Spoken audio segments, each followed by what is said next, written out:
noche traigo una enseñanza que la he titulado Alegrando el corazón del Padre. ¿Cómo dice? Alegrando el corazón del Padre. A todos nos gusta estar alegres, ¿cierto? Estar felices, estar contentos, estar dichosos.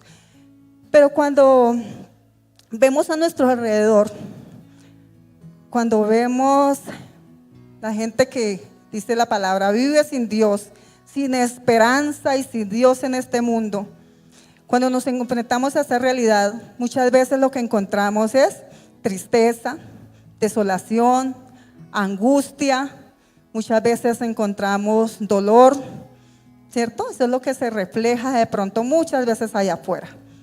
Pero el Señor nos dice que somos llamados a alegrar su corazón y a alegrarnos nosotros mismos en Él.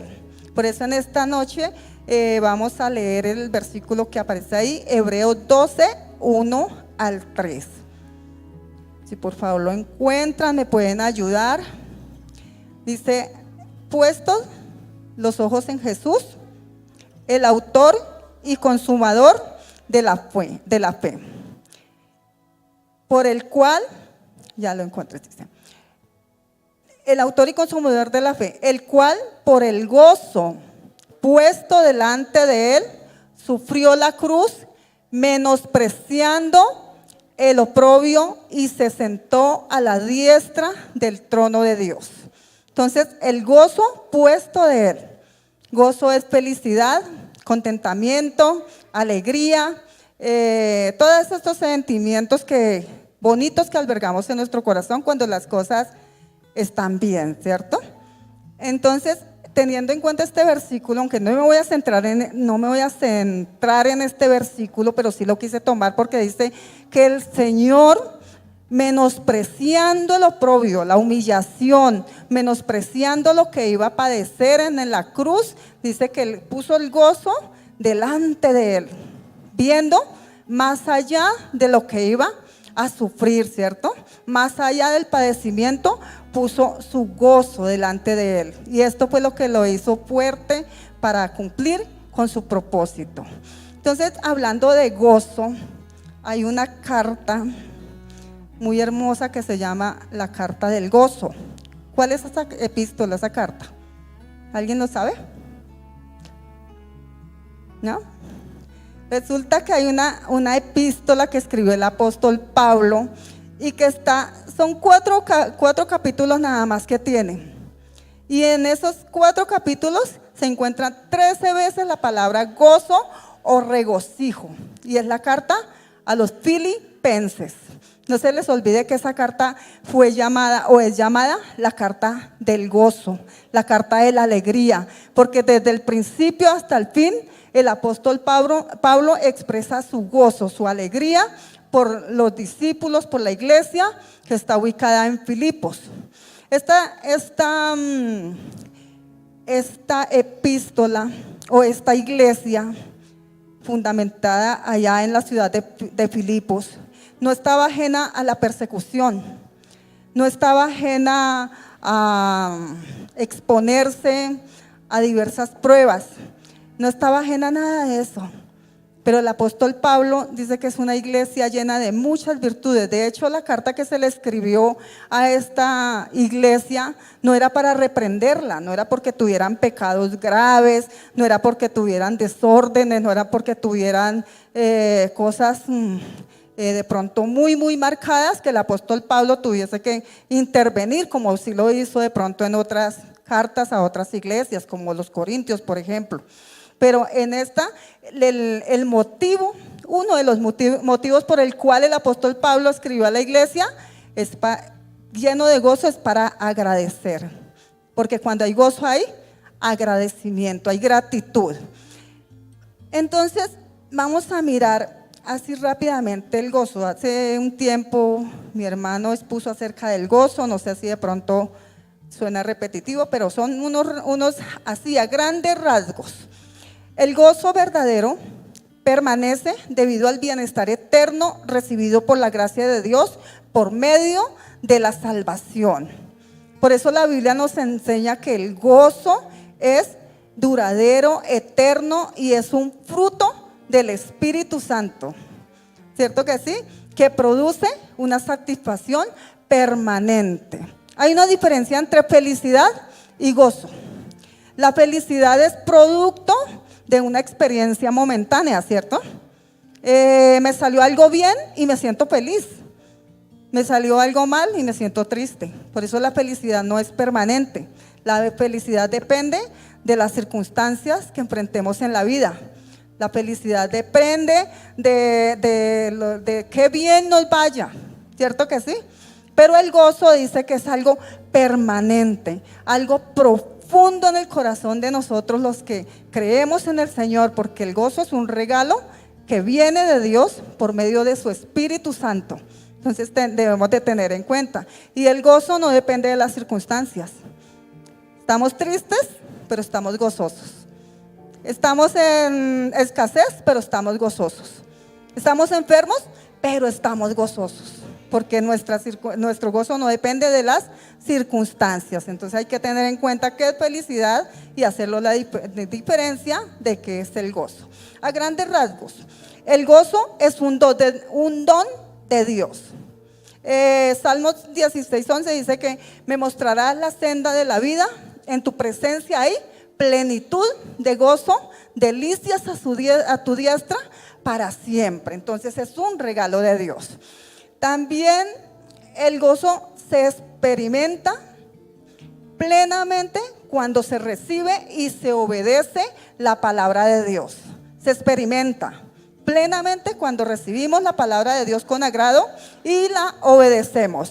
En el profeta Jeremías dice: fueron halladas tus palabras y yo las comí, y tu palabra fue por gozo y por alegría de mi corazón, porque tu nombre se invocó sobre mí, oh Jehová de los ejércitos. Entonces, obedecer y recibir la palabra del Señor, se experimenta un gozo permanente, plenamente. El gozo se profundiza mediante las pruebas. ¿A quién le gusta pasar por pruebas? Nadie, ¿cierto? Todos, pero somos llamados a pasar por muchas pruebas. Es necesario que nuestra fe sea probada. Entonces, pero debe haber gozo en medio de la prueba. De hecho, ya ahorita entramos a la carta a los Filipenses y hablamos un poquito más de eso. Santiago 1:2 dice: tener por sumo gozo que cuando os halléis en diversas pruebas, porque la prueba produce paciencia, ¿cierto? Y esperanza, y esa esperanza no avergüenza. Entonces, también en 2 de Corintios, entristecidos, mas siempre gozosos. A los tesalonicenses se le dijo: vosotros vinisteis a ser imitadores de nosotros y del Señor, recibiendo la palabra del Señor en medio de gran tribulación, pero con gozo del Espíritu Santo. Los tesalonicenses reciben la palabra en gran tribulación, pero gozosos por el Espíritu Santo. Entonces también el gozo se consuma al poner su esperanza en la gloria celestial. Vea qué lindo. Primera de Pedro 1:8 nos dice: a quien amáis sin haberle visto, en quien creyendo, aunque ahora no lo veamos, nos alegramos con gozo inefable y glorioso. Este es el gozo en la esperanza.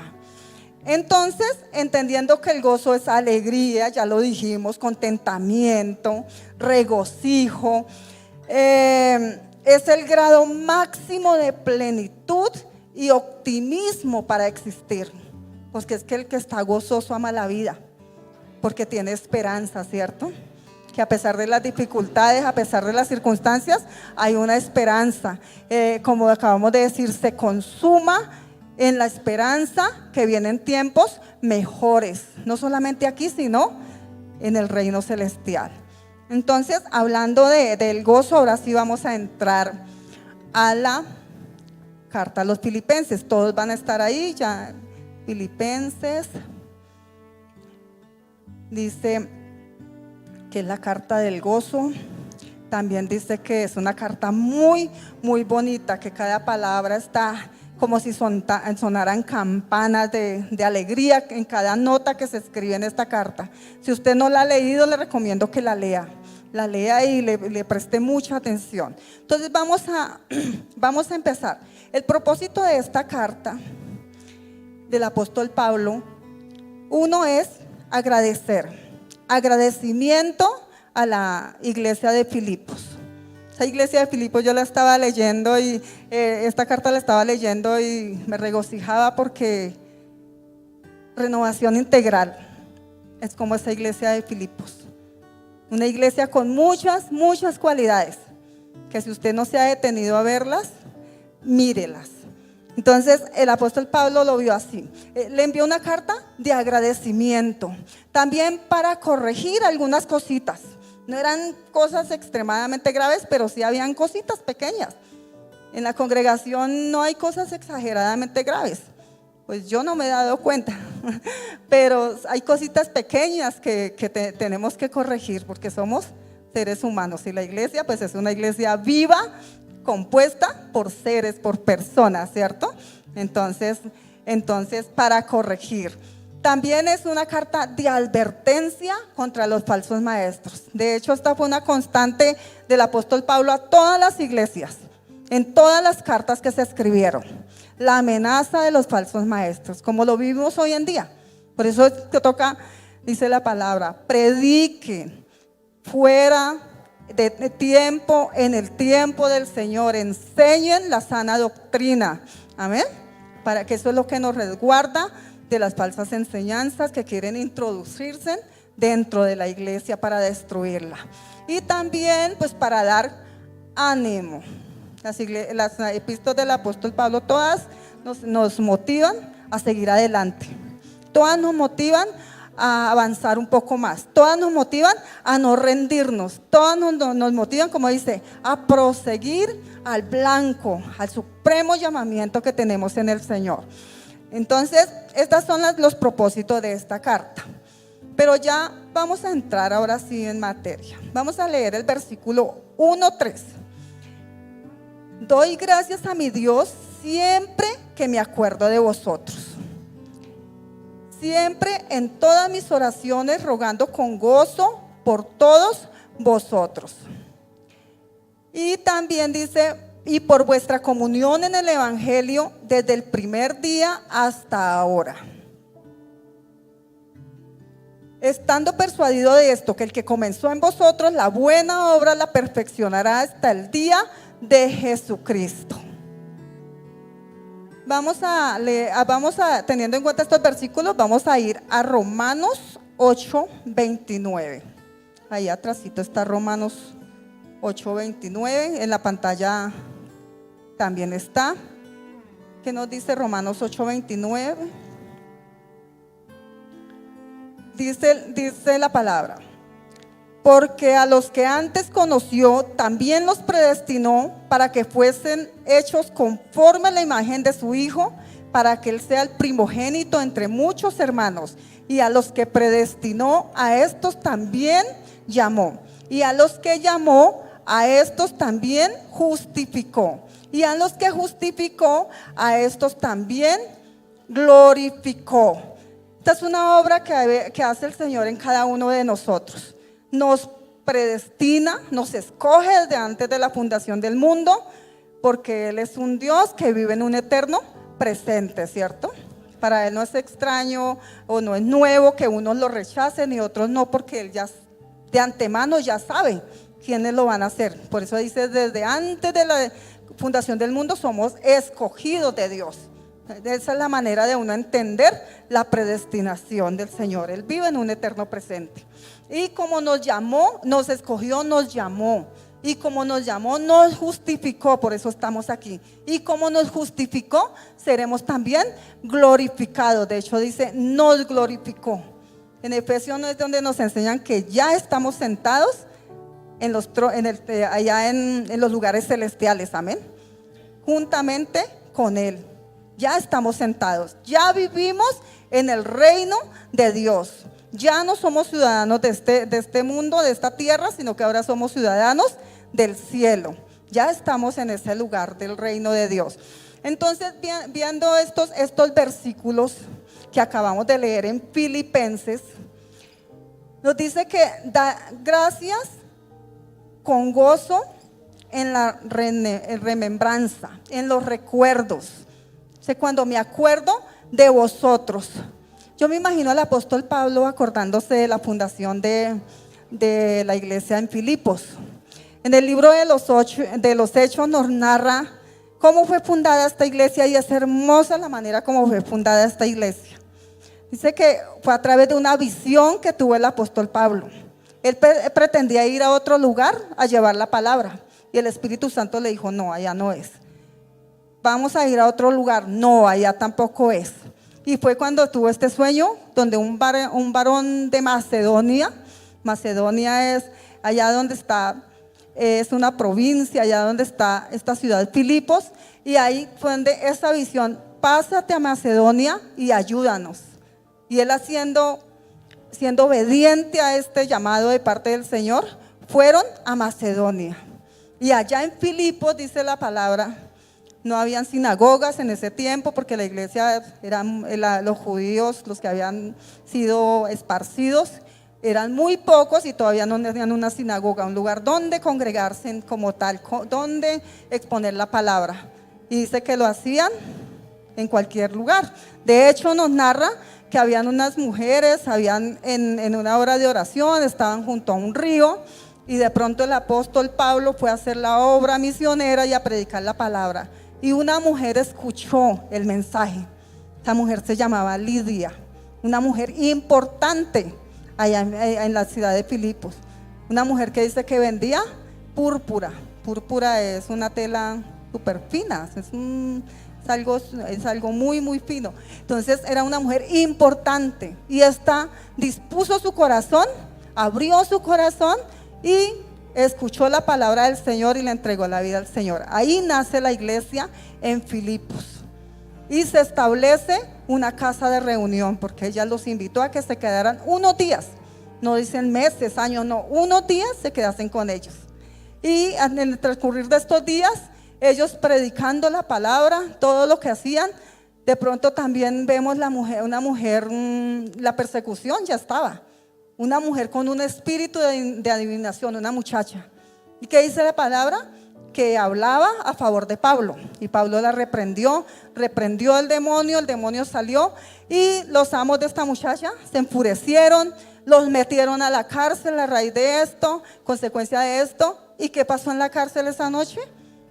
El carcelero de Filipos, otro discípulo del Señor.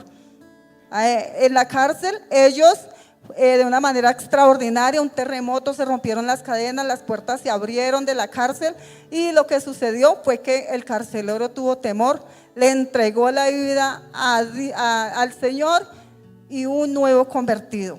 Dice, él y su casa, todos creyeron y fueron salvos, fueron bautizados. Qué precioso el nacimiento de esta iglesia, amén.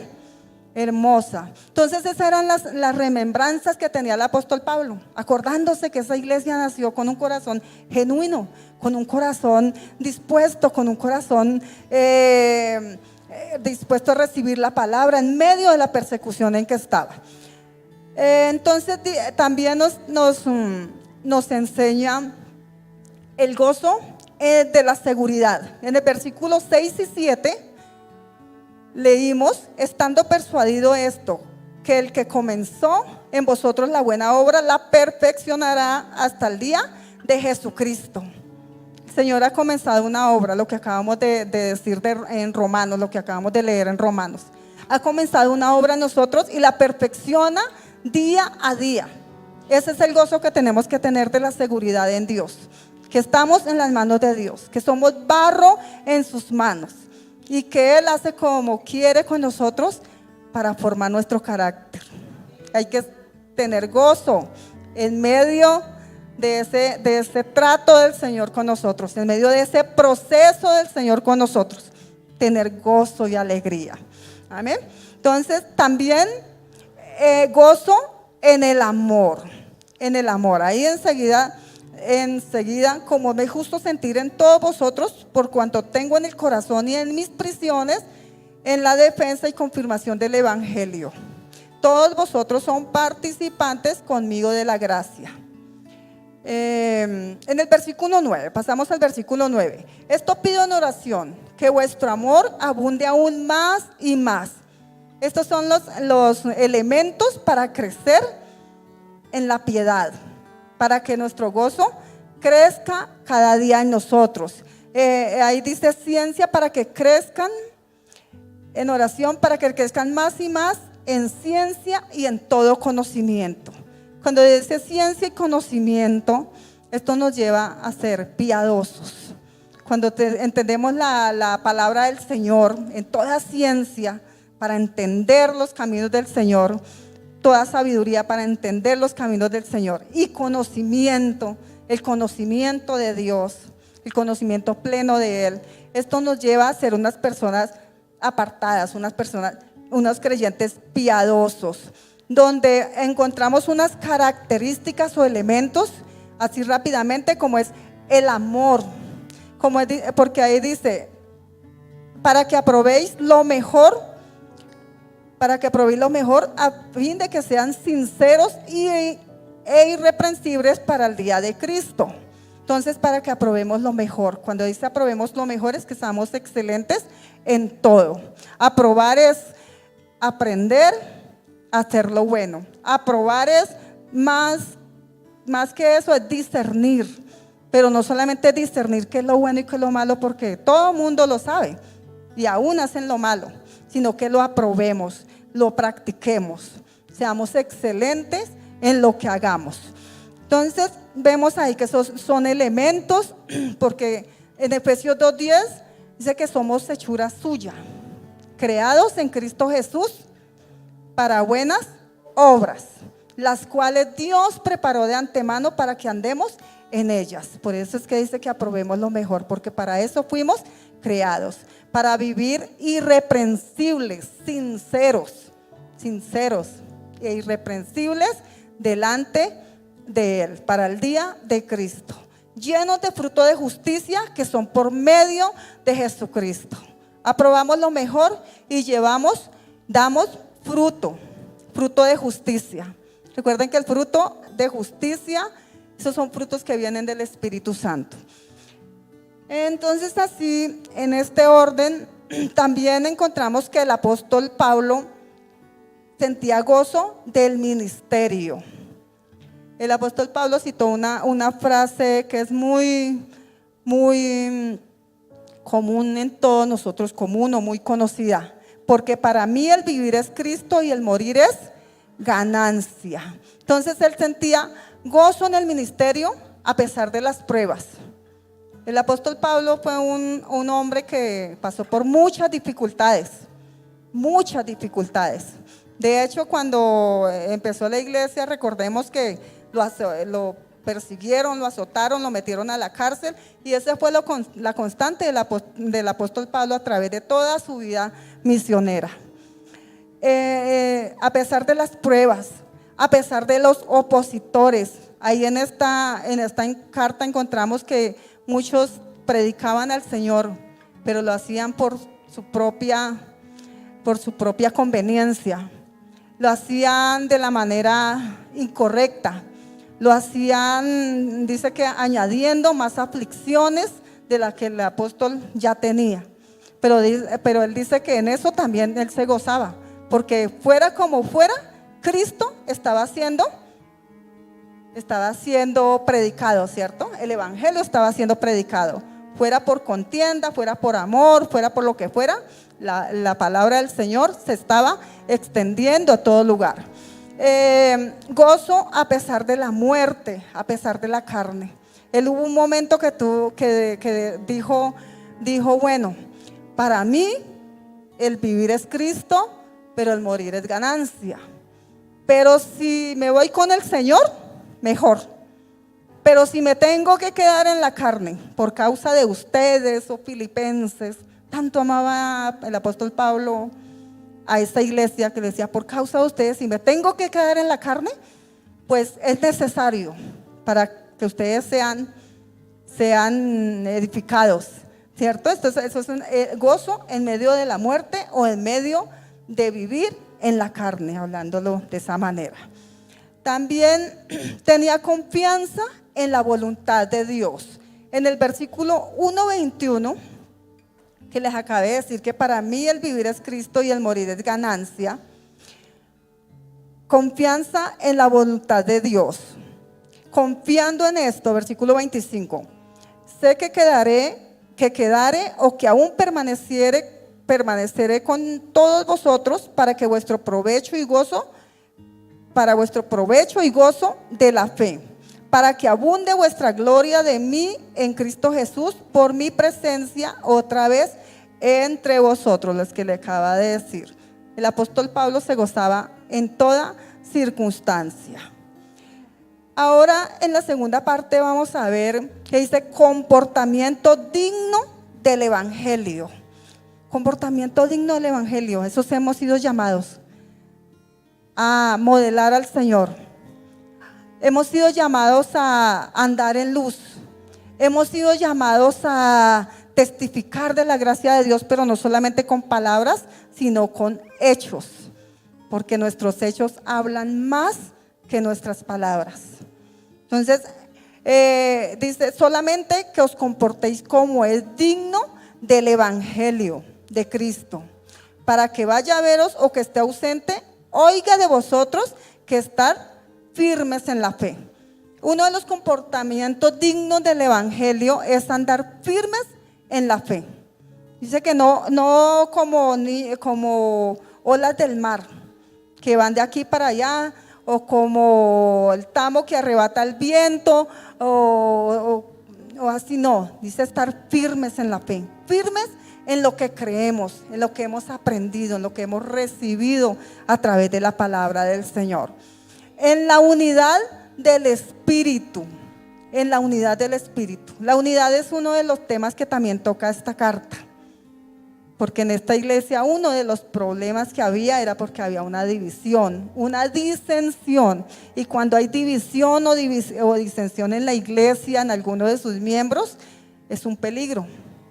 ¿Por qué? En este caso habían dos hermanas que estaban en desacuerdo, Evodia y Sintique se llama, sí, por ahí están los nombres, son nombres, no se les queda uno fácil, pero así se llamaban. Estas dos hermanas no dicen las razones por qué estaban peleando, porque estaban discutiendo, pero cuando hay divisiones, ¿qué pasa? Dos hermanas muy queridas por el apóstol Pablo, dice estas hermanas que combatieron conmigo, que estuvieron ahí presentes, siempre han estado presentes, hermanas llenas de amor, de fe, de perseverancia. No eran que aparecieron de un día para otro, pero estaban entre ellas divididas.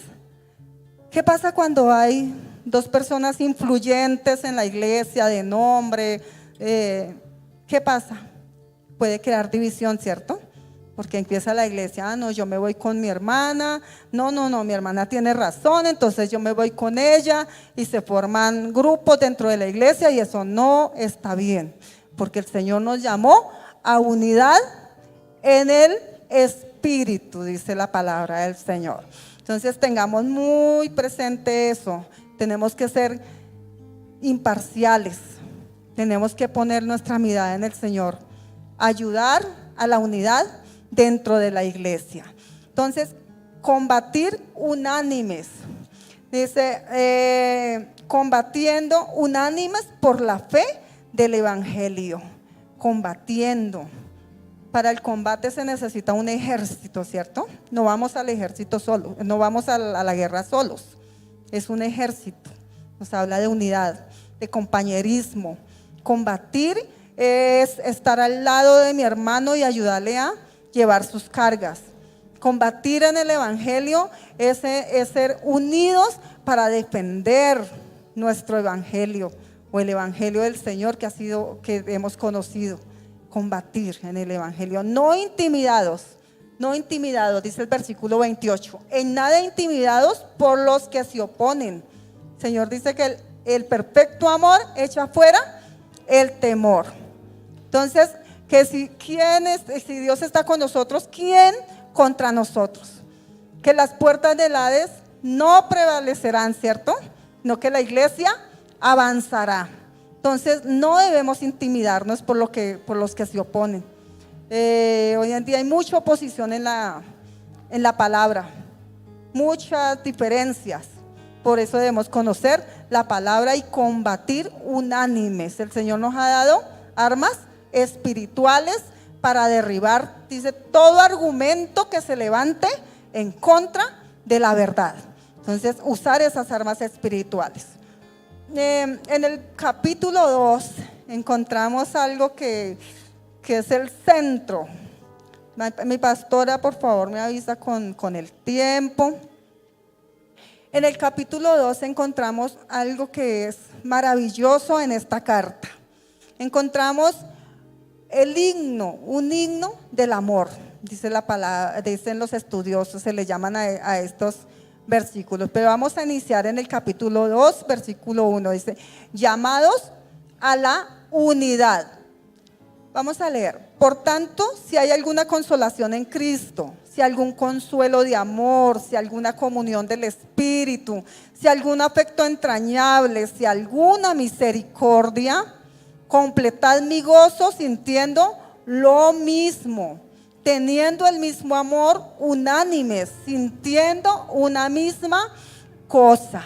Entonces, los motivos correctos para la unidad espiritual, según estos versículos, es motivos correctos.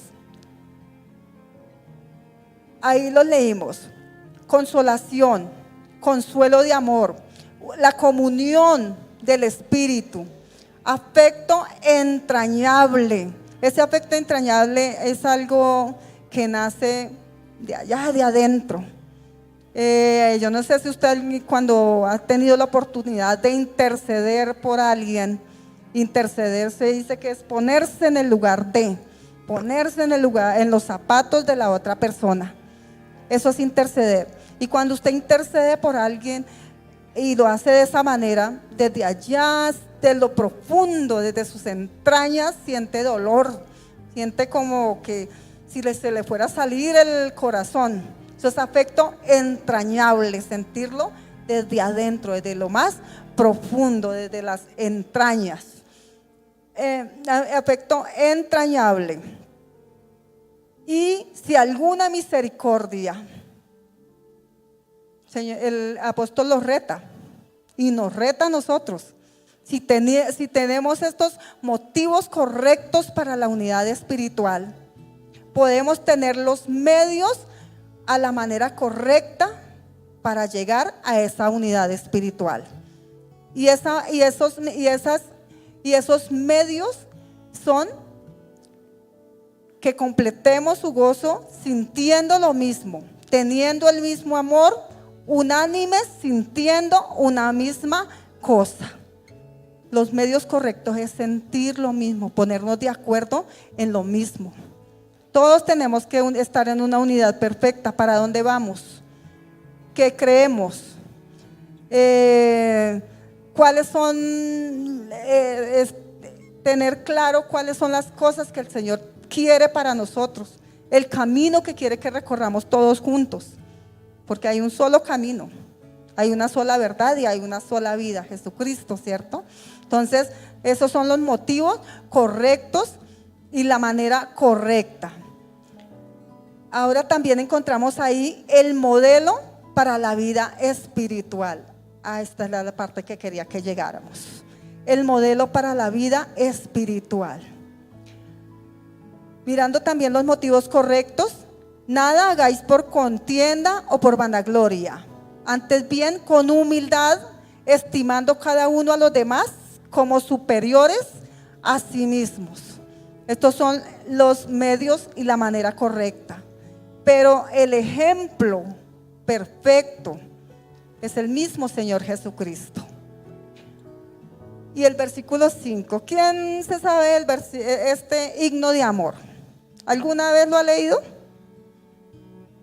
Haya pues en vosotros este sentir que hubo también en Cristo Jesús, el cual, siendo en forma de Dios, no escatimó el ser igual a Dios como cosa a que aferrarse, sino que tomando la forma de siervo, se humilló a sí mismo y sino que se despojó a sí mismo, tomando forma de siervo, hecho semejante a los hombres. Y en la condición de hombre se humilló a sí mismo, haciéndose obediente hasta la muerte, y muerte de cruz, por lo cual Dios lo exaltó hasta lo sumo y le dio un nombre que es sobre todo nombre.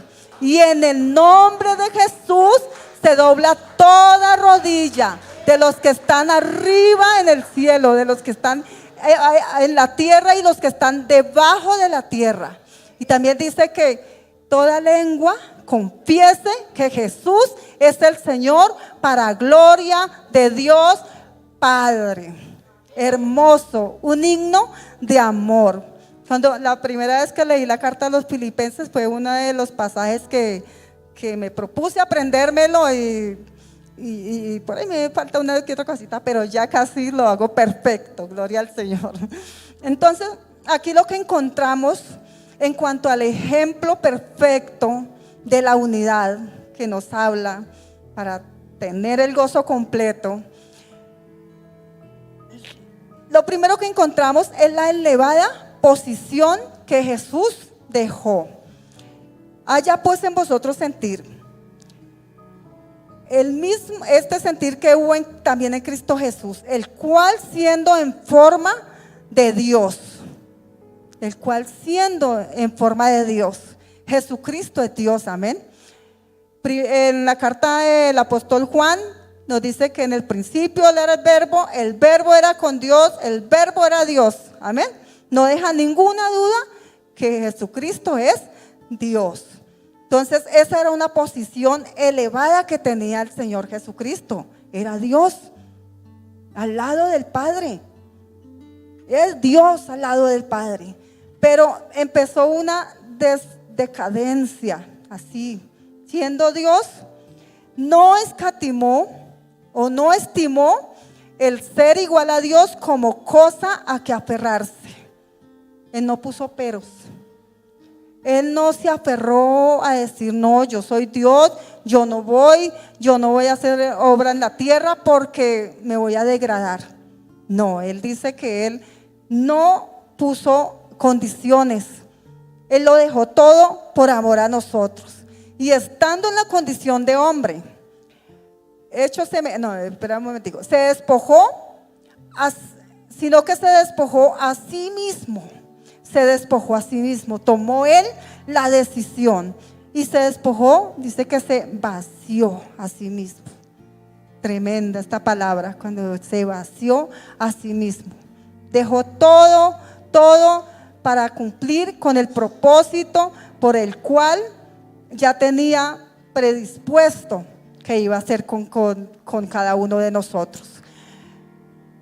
Se despojó a sí mismo, tomando forma de siervo, esclavo.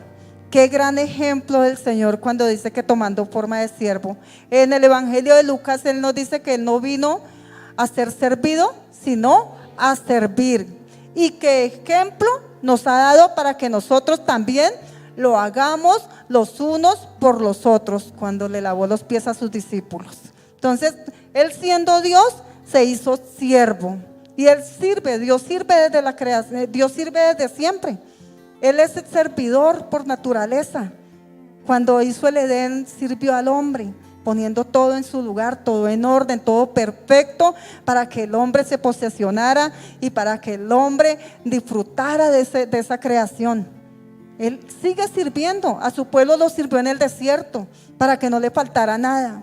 Hoy en día nos sigue sirviendo. Nos da todo lo que necesitamos, nos escucha, nos ama, nos entrega lo que nosotros anhelamos en nuestro corazón. Nos da la vida, nos sigue sirviendo. Se hizo siervo, dice la palabra. Hecho semejante a los hombres. El hombre, estamos hablando que aquí no era el primer Adán en el estado de inocencia, sino que el hombre, los hombres pecadores, se hizo semejante a nosotros, pero no en el pecado, sino en nuestra condición de humanos, en nuestras debilidades, en nuestras necesidades, en nuestras emociones. Se hizo igual a nosotros, porque el Señor fue 100%, no dejó de ser divino 100%, pero vino a ser humano 100% en su encarnación. Nació de la manera natural como nacen todos los hombres, engendrado, no dejando de ser Dios. Esos son misterios que uno a veces los lee, pero ya para entenderlos y llevarlos a... es difícil de comprender, pero yo sé que el Señor nos ha dado sabiduría para que lo creamos así, amén. Entonces, se hizo semejante a los hombres y estando en la condición de hombre, se humilló a sí mismo, más abajo de lo que cualquiera puede hacerlo. Porque nosotros en la condición de hombre no nos hemos humillado a sí mismos. Hasta llegar al punto donde el Señor llegó, no lo hemos hecho. Y el Señor trabaja en nosotros cada día, porque Él sabe que nosotros somos carne. Dice que somos débiles, la carne es débil, pero que el Espíritu Santo está presto para que nosotros nos fortalezcamos en Él y podamos cada día crecer más en Él. Entonces, hecho semejante a los hombres y estando en la condición de hombre, se humilló a sí mismo, haciéndose obediente hasta la muerte y muerte de cruz. Señor Jesucristo es ejemplo, haciéndose obediente hasta la muerte y no cualquier muerte, porque cualquiera diría, no, yo puedo sufrir una muerte, puedo hacerlo, pero dice muerte de cruz. Esto lo resalta. ¿Sabe por qué? Porque la muerte de cruz era en los tiempos romanos lo más humillante que podía haber para un ser humano. En una cruz crucificaban a los peores malhechores, a los peores delincuentes, los exhibían desnudos. No había dignidad humana para ellos, porque eran exhibidos. Y el Señor se humilló y se hizo obediente hasta esa muerte de cruz. Hasta lo sumo se humilló por amor a nosotros, para llevar nuestro pecado. Es grande lo que Dios ha hecho por nosotros, amén. Es grande lo que el Señor Jesucristo ha hecho por nosotros. Entonces, ya en ese punto de decadencia que vino el Señor, también ahí a partir del versículo 9 nos enseñan algo maravilloso. Es la exaltación de Cristo. Así como Él se humilló, Dios lo exaltó. Dice la palabra del Señor que nos humillemos y Él nos exaltará cuando fuere tiempo. Que nos sometamos a Él y que el diablo huirá de nosotros. Que nos humillemos y que Él nos dará el lugar que cada uno está dispuesto para los que se humillan delante de Él, y el Señor Jesucristo así lo hizo. Por lo cual Dios lo exaltó. La exaltación de Cristo, vemos que la fuente de la exaltación de Cristo fue Dios mismo. Dios lo exaltó. El Padre lo exaltó. Habla de la resurrección del Señor. El Señor no se quedó en una tumba, no se quedó en la cruz, sino que resucitó. La exaltación también nos enseña, lo exaltó hasta lo sumo y le dio un nombre que es sobre todo nombre. Este es el título de la exaltación. Un nombre que es sobre todo nombre. El nombre de Jesucristo tiene poder, amén. Dice el Señor que todo lo que pidiera el Padre en el nombre de Jesús será hecho. Que no hay otro nombre dado a los hombres bajo el cielo en que podamos ser salvos. Que solamente en el nombre de Jesús hay salvación. Solamente en el nombre del Señor Jesucristo hay redención en su sangre. Un nombre que es sobre todo nombre. No hay un nombre más poderoso que el de nuestro Señor Jesucristo. Amén. Entonces, también vemos que la respuesta a esa exaltación la encontramos que para que en el nombre de Jesús se doble toda rodilla. Esa es la respuesta a esa exaltación. Se doble toda rodilla, mis amados hermanos. Se doblen nuestras rodillas en el nombre del Señor Jesucristo. Toda rodilla, gloria a Dios.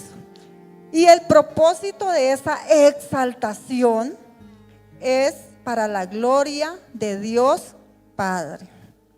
Él conoce al Hijo, conoce al Padre. El que glorifica al Hijo, glorifica al Padre.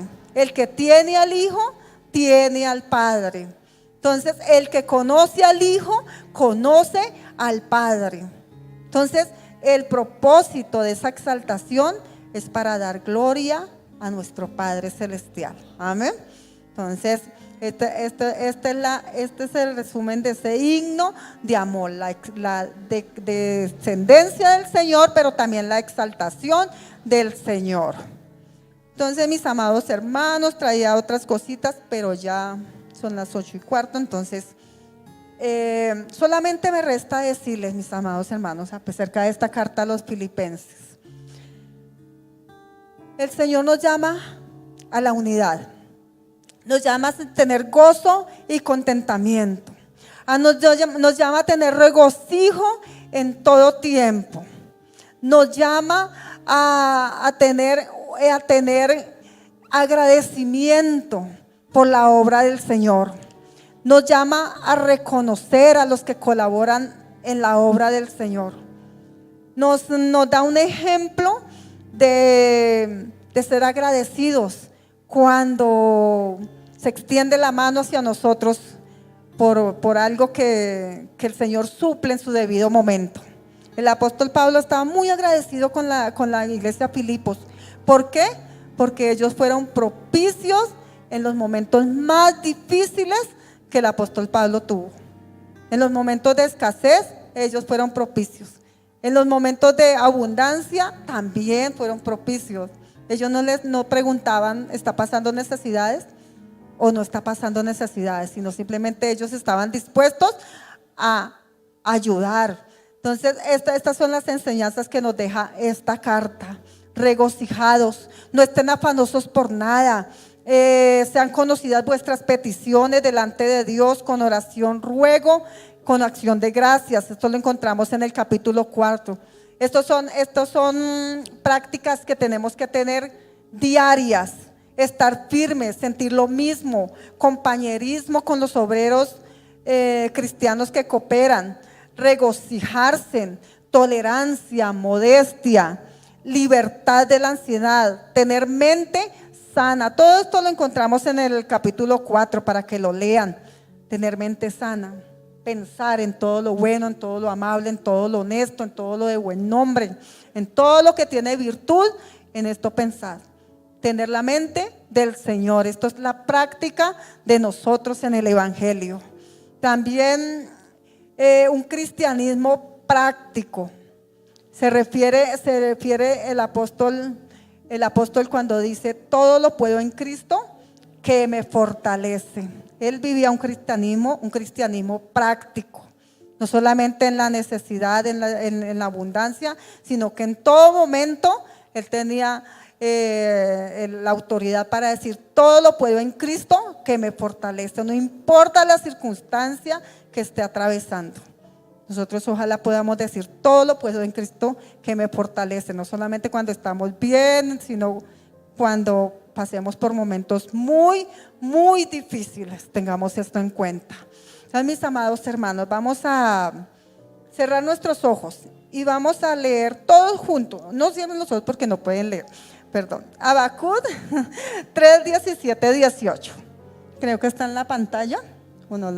Habacuc. Vamos al profeta Habacuc 3, 17, 18. Dice: ¿alguien quiere ayudarme, por favor?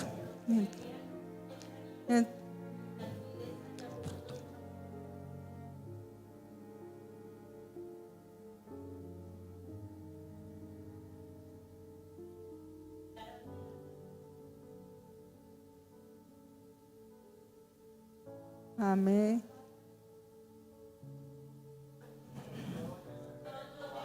Amén. Amén. Todo lo vamos a leer a una voz. Aunque la higuera no florezca, ni en las vides haya fruto, aunque falte el producto del olivo y los labrados no den mantenimiento, y las ovejas sean quitadas de la majada y no haya vacas en los corrales, con todo yo me alegraré en Jehová. Sigue diciendo, y él hace en mis pies como de siervas y en mis alturas me hace andar. Gloria al Señor, qué palabra tan preciosa. Con todo yo me alegraré en Jehová. Hermanos, tenemos que ser conscientes que no siempre vamos a estar en la abundancia. Tenemos que ser conscientes que viene persecución para la iglesia. Todo lo dice la palabra. Tenemos que ser conscientes que nuestra fe tiene que ser probada por diversas pruebas. Que no debemos de escandalizarnos cuando venga el fuego de prueba. Dice la palabra que ha de venir sobre nosotros, sino que tengamos esperanza en el Señor, que esos tiempos pasarán y van a ser mejores. Entonces, esta es una carta de gozo en medio de las circunstancias de la vida, sea cual sea. Entonces, vamos a cerrar los ojos y vamos a decirle al Señor gracias. Gracias, Padre precioso que estás en los cielos. Gracias, bendito Dios maravilloso, por lo que tú nos enseñas, Señor. Gracias, Señor, por preparar nuestro corazón, Señor, para, Señor, estar gozosos en ti. Señor, puesta nuestra esperanza en ti, que eres el autor y consumador de la fe, Señor. Señor, siguiendo tus pisadas, amado Rey, siguiendo, Señor, tu ejemplo, Señor, que así como tú padeciste, nosotros padeceremos, Señor. Pero que también así como tú, Señor, has sido glorificado, nosotros seremos también glorificados en ti, Padre. Gracias, bendito Jesús, por esta enseñanza, por todo lo que tú haces, Señor. Por este ejemplo maravilloso, Dios mío, que tú nos das, que tú, Señor, nos has dado de tu Santo Espíritu, que es el que nos fortalece, quien es el que nos ayuda, Señor, a obtener la victoria. Señor, que el gozo que tú has puesto en cada uno de nosotros, Señor, sea un gozo permanente porque tú nos lo has dado, Dios mío. Padre Santo, gracias. Gracias por esta congregación, amado Rey. Gracias, Dios mío, porque en ella, Dios del cielo, podemos ver muchas características, Señor, de las que hay en esta carta preciosa, Dios mío. Una iglesia que está en unidad, Señor, en un mismo espíritu. Una iglesia, Señor, que te ama. Una iglesia que está gozosa, Señor, en medio de las circunstancias. Una iglesia, Señor, que ha creído en ti, Señor, como Dios grande y poderoso, Señor. Gracias, bendito Rey. Los bendecimos en esta noche. Bendigo, Señor, esta congregación. Bendigo, Señor, esas personas, esos hermanos que están, Señor, escuchando este mensaje. Padre, en el nombre de Jesús, gracias, amén y amén.